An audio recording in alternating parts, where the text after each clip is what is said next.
Drama serial प्यारी निमो के आने वाले एपिसोड में आप देखेंगे कि तबस्सुम जब ये सुनती है कि पुलिस इन्वेस्टिगेशन के लिए आ रही है तो वो खुद ही थाने चली जाती है और उनसे कहती है कि आप सारा इल्ज़ाम निमो के मामू पर डाल दीजिएगा।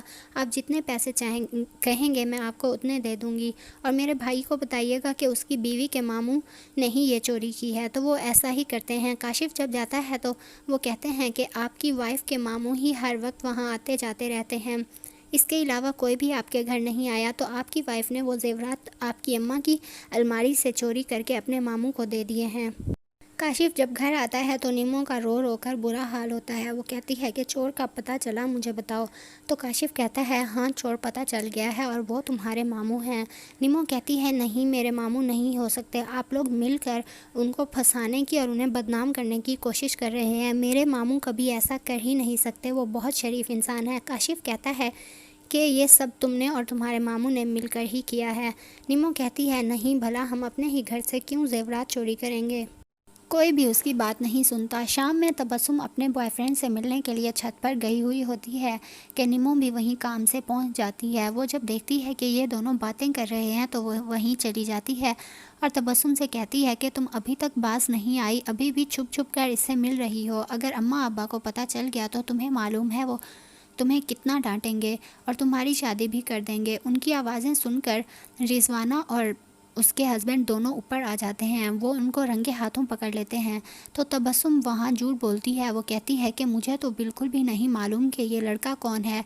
भाभी ने इस लड़के को बुलाया था और यहाँ ठहरकर इससे बातें कर रही थी। जब मैं आई तो ये मुकर गई कि मैंने इसे बुलाया ही नहीं है।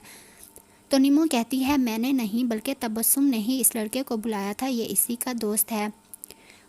यह सुनकर उसकी सास उसे थप्पड़ लगा देती है और कहती है कि मेरी बेटी के बारे में एक भी गलत बात ना करना, खुद तो ऐसी हो, उसका नाम भी ऐसे ही कह रही हो। वो उसको बहुत बातें सुनाती हैं, उसे मारती भी हैं और हाथ पकड़कर घर से निकाल देती हैं। कहती हैं कि ऐसी लड़की हमारे घर में हरगिज़ नहीं रहेगी जिसका किरदार अच्छा ना हो। निमो बहुत रोकती है कि मुझे घर से ना निकालें, मेरे पास और कोई ठिकाना नहीं है, काशिफ के आने का ही इंतज़ार कर लें, मैं अगर वो कहेगा तो इस घर से चली जाऊंगी। लेकिन कोई भी उसकी बात नहीं सुनता, उसे घर से निकाल देते हैं। वो घर के बाहर अकेली बैठी रहती है। दूसरी तरफ आप देखेंगे कि मनाहिल शीबा से कहती है कि मुझे आज निमो खाला की बहुत ज़्यादा याद आ रही है, क्यों ना हम उससे मिलने चलें। तो निमो का नाम सुनकर शीबा तो आपे से बाहर ही हो जाती है। वो कहती है कि तुम्हारा बाप कम है कि निमो का नाम लेता है, तुम भी उसका नाम लेना शुरू हो गई हो। तुम्हारे बाप का तो मैं कुछ बिगाड़ नहीं सकती, लेकिन तुम सुन लो, अगर आज के बाद उसका नाम लिया तो मैं तुम्हें ज़िंदा दफन कर दूंगी।